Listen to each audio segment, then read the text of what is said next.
afectan en nada los derechos del obrero y sí ayudan en bastante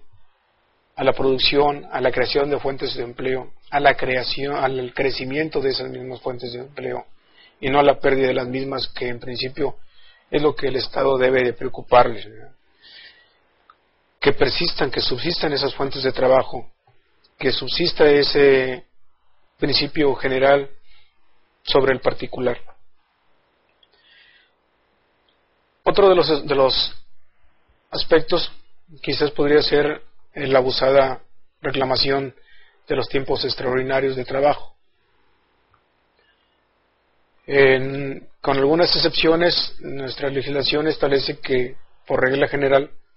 corresponde siempre al patrón acreditar todo aquello que contravenga respecto de las afirmaciones que el obrero haga en sus demandas. Una de ellas es precisamente el concepto de los tiempos extras. Es tan fácil argumentar cierto horario de trabajo y de manera irracional en muchos de ellos hacer reclamaciones de tiempos extras aun cuando no se hayan trabajado. ¿Qué es lo que pasa? Simplemente si el patrón demuestra que no elaboró, no se las paga. Por tanto, es tan fácil argumentarlas que sí se trabajaron con la esperanza de obtener el pago de las mismas. Y repito, no es que no las hayan generado en muchos de los casos. No estoy diciendo que el trabajador quizás nunca las generó. Lo que estoy diciendo es de que se presta esto a que en muchos de los casos, con una asesoría mal hecha, se hagan con otro afán distinto a la buena fe que distingue en principio al procedimiento laboral de todos los demás órdenes del derecho. Y esto ha hecho que el patrón se vea en una dificultad y en una desventaja procesal dentro de los juicios ordinarios, pues se ve a veces cuesta arriba con la necesidad de tener que desvirtuar las afirmaciones que se hacen en las demandas, y al no hacerlo así se tiene por cierto lo que el trabajador haya señalado en la misma, y como consecuencia pues traiga la condena al pago de esos tiempos extraordinarios, que si atendemos a su cálculo del pago, las primeras 9 se pagan al doble de lo que corresponde a una hora ordinaria, y las excedentes se pagan al triple, lo que significa que semanalmente puede dar lugar a que la percepción por ese concepto de tiempo extra sea mucho mayor a lo que ordinariamente haya devengado el trabajador por una jornada de 8 horas si es que fue diurna, de 7 horas y media si es que fue mixta, o de 7 horas si es que fue nocturna. En la práctica se ve que estas condenas, que son muy comunes, sean muchas veces superadas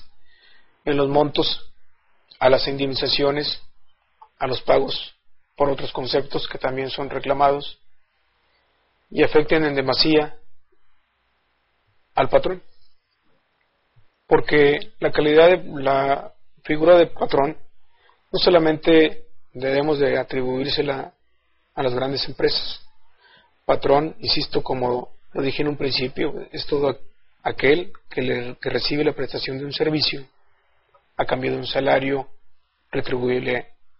a ese prestador de ese servicio. Por consiguiente, no solamente lo es esa enorme maquiladora o ese enorme centro comercial el patrón de ese trabajador, sino que también se puede dar esa figura cuando tenemos una empleada doméstica, cuando tenemos un predio que utilizamos los servicios de un obrero para que nos haga limpieza, cuando tenemos un carrito de hot dog y utilizamos ese medio como adicional a nuestro trabajo y empleamos los servicios de un trabajador, también somos patrones en estos casos como en muchos de los otros. Entonces la ley no distingue entre grandes, pequeños o medianos patrones. Es lo mismo tanto para unos como para otros. Y hago esta énfasis, esta diferencia, porque quizás la afectación a las condenas en esos conceptos de salarios caídos o de tiempos extras, si bien pueden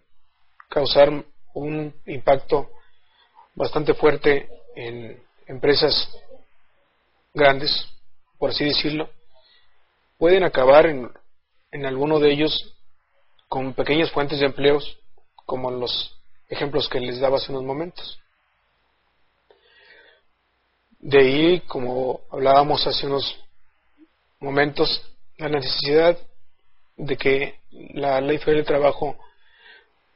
sufra ya una modificación, una reforma en lo sustancial, y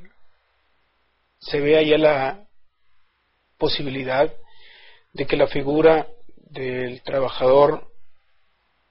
ya no sea la misma que se veía como cuando se elaboró este cuerpo de leyes, que era evitar la explotación del mismo, porque ya los tiempos no son de aquellos, sino que la productividad, la economía tiene que ir de la mano tanto del trabajador como del patrón y buscar el fin común, que como en principio así pretendía el legislador, que es lograr el equilibrio entre los factores de la producción.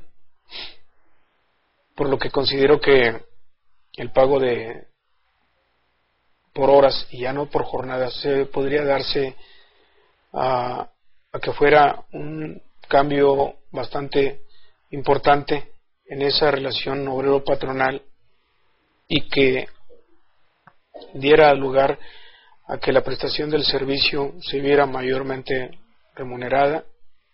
que esa percepción remunerada fuera en factor decisivo de que el trabajador, al prestar ese servicio, tomara pues la iniciativa de que las horas que trabaja son precisamente las que le van a redituar, y que al no estar sujeto a una determinada jornada de trabajo, haga pasiva su prestación de servicio en aras únicamente de cumplir con un cierto horario de trabajo. Esto,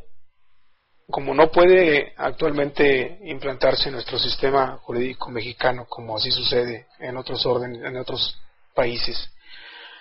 el patrón por eso ha buscado otras formas de incentivar al obrero para que le produzca mayormente en sus servicios.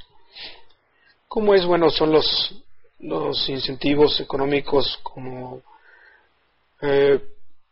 vales de despensa, como premios por asistencia, como premios por puntualidad, como ayudas de transporte, como canastas básicas, como compensaciones por producción, etcétera. Pero no siempre se puede, porque hay patrones que no dependen efectivamente de una producción en línea, no dependen de una producción en masa, sino que la prestación de ese servicio se da en otros ámbitos. Digamos pues el caso de un velador, ¿no? El velador, lo que se contempla es precisamente que cumpla con una jornada de vigilancia en cierto horario de trabajo, pero no está produciendo playera, no está produciendo latas, no está produciendo envases, ¿no? Es un premio por producción, no es retribuible, porque no estaría equitativamente al modo de pago de sus compañeros de trabajo, que sí podrían estar desempeñándose en ese orden. Entonces ahí tendría por eso que buscarse otros beneficios. Por eso es prudente, insisto, en que la modificación a esa forma de pago, a esa prestación de servicios, ya no se dé por jornadas de trabajo, sino por pago de horas de servicio. Eh, Volviendo con lo de la prestación del servicio por tiempo determinado y por obra determinada, también se da en la práctica que el trabajador y el patrón convienen en que el levantamiento de una barda de un patio X y al final de la misma se extingue la relación de trabajo, porque comúnmente así sucede. Pero la realidad es de que existe una relación de trabajo, la realidad es de que el momento mismo en que prestar el servicio, la realidad es de que contra el pago de ese servicio se hizo la entrega de un salario, lo cual implicó ya entonces pues la existencia de esa relación de trabajo que debía haber estado sujeta a las normas precisamente de la Ley Federal del Trabajo. Vuelvo a esto porque entonces estamos diciendo que si no se hizo un contrato por obra determinada, la relación de trabajo fue indefinida, que se terminó la barda, pero la relación de trabajo no se extinguió en la forma adecuada, por consiguiente se equipara, aun cuando expresamente no se le haya dicho, a un despido injustificado. Y tiene el trabajador el derecho, la facultad de demandar el pago de su indemnización o su reinstalación, si así lo quisiere hacer. ¿Por qué? Porque el patrón debió haber estipulado por escrito que la condición contractual era la de obra determinada, y la falta de ese contrato por escrito fue únicamente imputable a él, y no le privó del derecho al trabajador de hacer la reclamación que sí estimara conveniente, si pudiera hacerlo. Entonces es recomendable, ¿no?, que las contrataciones que se den siempre se den por escrito, aun cuando sea por tiempo indefinido, porque es necesario que se establezcan ahí las condiciones generales de la prestación del servicio: la fecha de ingreso, el lugar de la prestación del servicio, el horario del trabajo, los días de descanso, el salario, la forma en que se habrá de prestar ese servicio, de quién dependerá económica y subordinadamente, etcétera. Factores que sobre la marcha, si bien se dan de hecho, luego suelen ser muy difíciles de acreditar tanto uno para otro, aun cuando tenga el trabajador la presunción de lo que afirme, ¿no? Pero la contratación misma por sí sola no implica que se haya cumplido con ello. Si bien lo pactado obliga a su cumplimiento, esto no quiere decir que en la práctica, o que una vez celebrado el contrato, se haya cumplido con ello. Entonces, tenemos que, aparte del contrato, cumplir con ese contrato mismo, que en la práctica, que en lo sucesivo, que en el tiempo futuro después de su firma, llevar consigo la documentación que acredite que efectivamente cumplimos con lo que nos obligamos en la contratación: los recibos de pago, los documentos que acrediten las asistencias, los documentos que acrediten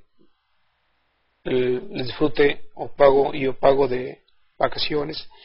y todo aquello que justifique que efectivamente se dio cumplimiento a lo que se pactó en el contrato individual, o en su caso colectivo de trabajo. La falta de esa documentación es, insisto, únicamente imputable al patrón, y le puede traer consigo muchas consecuencias jurídicas en un proceso, desafortunadas en algunos de ellos, pues la presunción siempre estará en favor del trabajador, y en caso de duda la autoridad como juzgadora le dará la razón al trabajador. Una vez de que se tiene ya la contratación en forma, de que se tiene la documentación en forma, deben de cuidarse todos los